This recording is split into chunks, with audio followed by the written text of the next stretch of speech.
Ok, estamos de volta com o segundo bloco deste Urbanidades, que fala de cabotagem. Na virada de bloco, a gente havia feito essa pergunta ao professor Saporto aqui, sobre como os italianos veem os portos brasileiros, ou a nossa navegação de cabotagem, já que para nós eles são um benchmark. E para eles, o que é o Brasil, Paulo? Certo. O Brasil, para eles, é uma oportunidade de desenvolvimento também para eles, né? De oportunidades de negócio, digamos. Os estaleiros italianos estão entre os mais, vamos dizer assim, os mais importantes, né? Nos navios, tanto navio dos vários tipos, né? Tanto de navegação, de transporte de carga, quanto de transporte de passageiros também, né? Duas dessas empresas que vieram ao Missão de Comércio, entre 21 e 24, aqui em São Paulo, em Santos, justamente era do setor de navegação e eles estavam prospectando possibilidades de negócio aqui, né? Então, ainda estão em estágios iniciais, né, digamos, mas eles percebem e estão tentando entender qual o tamanho, significância desse tamanho do nosso mercado para poder também procurar parceiros nacionais para investir, né? Ou talvez até operar alguma dessas linhas de cabotagem, talvez, né? Então tem oportunidade de negócio. Mas no momento eles já estão no negócio aqui, em alguma parceria, ou através de algum preposto, ou algum representante, ou não? No momento ainda não, né? Eles estão na fase de prospecção de negócio. Existem algumas outras empresas estrangeiras, né? Dinamarquesa, francesa e duas brasileiras, né? Já operando nesse mercado de cabotagem, mas no momento ainda não há nenhuma empresa italiana. Por outro lado, um dos motivos dessa vinda deles ao Brasil era justamente prospectar possíveis parcerias. Mas não só isso também, eles têm interesse e vieram fazer contato com o governo para saber de possibilidades de novas rotas, né? Porque, na verdade, existem algumas rotas de cabotagem, mas assim, tem um potencial muito grande, né? Só como exemplo, em Santa Catarina, você tem a produção de frango, né? No estado de Santa Catarina. Então, hoje, como é que normalmente essa produção escoa dentro do Brasil? Ela vai de caminhões, desde o estado de Santa Catarina até São Paulo, Rio de Janeiro e outros mercados, né?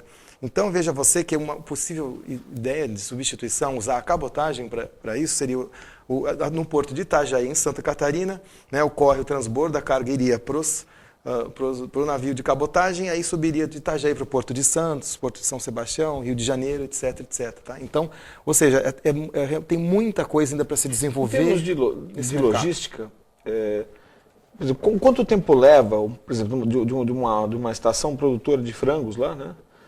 Ou de carne de frango, até o mercado consumidor de São Paulo por via terrestre e a opção alternativa por cabotagem? Tá, via terrestre por volta de 12, 15, 18 horas, digamos, né? Do oeste catarinense até, por exemplo, a cidade de São Paulo. Já via cabotagem, demora um pouco mais, porque o navio eles vão numa velocidade um pouco mais lenta, né? 20, 30 nós no máximo. E então um pouco mais, já vão aí talvez 20 horas, 22, 25 horas, um pouquinho mais. Demora, esse mas não é... Não é muito mais, não. Se você pensar que a via terrestre está sujeita a trânsito, assaltos e uma série de obstáculos ao processo, é capaz até que você consiga menos tempo ir a cabotagem, pelo menos igual, não é isso? Tem essa possibilidade. E essas coisas que você mencionou são outras das vantagens da cabotagem, né? Menor índice de avaria de carga, menor índice de roubo de carga, até porque tem a navegação costeira da Marinha, né? E, enfim, para longo curso, para longas distâncias, a cabotagem realmente, por milha ou por quilômetro, ela gasta bem menos combustível. Então tem uma série de vantagens. Ela substitui caminhões das estradas, ela retira caminhões das estradas, portanto, né, tem esse apelo ambiental também, né, da cabotagem. Pega também essa questão das estradas, Paulo. O Brasil fez nos anos 50 a opção pelo transporte rodoviário, né?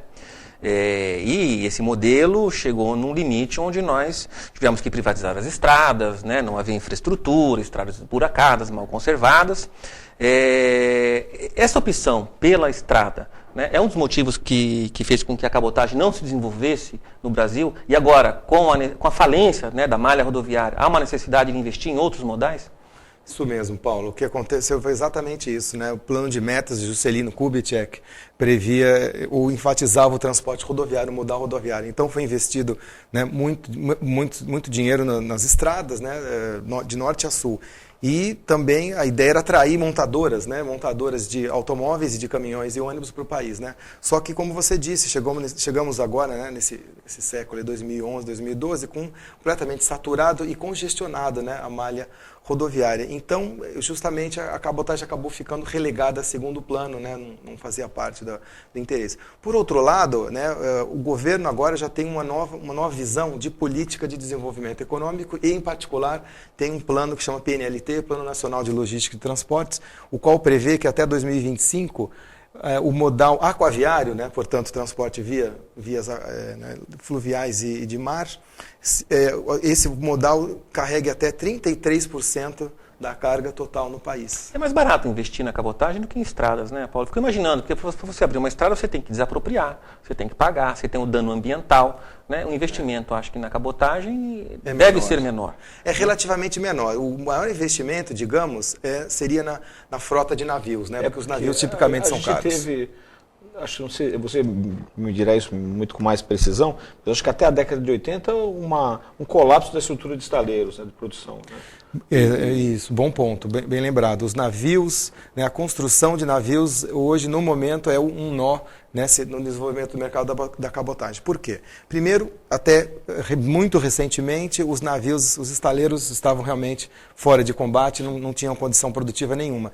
Por conta de um plano de desenvolvimento do governo recente, retomou-se a produção de navios nos estaleiros brasileiros, né? Então, o Estaleiro Atlântico Sul é o principal deles, né, localizado perto da cidade de Recife, e vários outros estaleiros. O problema é que esses navios estão direcionando a produção desses navios para o setor de petróleo e gás. Né? Então, aí a solução poderia ser o quê? Né? Que alguns desses estaleiros também retomassem a construção de navios para a cabotagem, ou então a importação de navios, aí também entre os estaleiros estrangeiros, em particular os italianos. Né? Então, a ideia de que você possa importar navios também. Uma restrição da regulação no Brasil e em outros países também é que a cabotagem só pode ser operada por navios de bandeira brasileira, né? Então, um navio italiano, por exemplo, não pode, né? Então, você teria que fazer aí também umas outras possibilidades, e o governo também está estudando isso, como resolver esse problema, possibilidade de afretamento, né? Ou seja, uma espécie de aluguel, né? Olha, eu alugo o seu navio por alguns anos, e depois de alguns anos você pode fazer a compra ou não, né? Mas são navios, em geral, caros, né? Eu acho que, bom, o terceiro bloco já vai começar daqui a um minuto, e a gente vai, nesse terceiro bloco, falar um pouco sobre a pesquisa, efetivamente, que está sendo feita a partir desse acordo com a Universidade Italiana de Gênova, né? É isso, a gente volta daqui a um minuto com mais conversa sobre cabotagem no Brasil.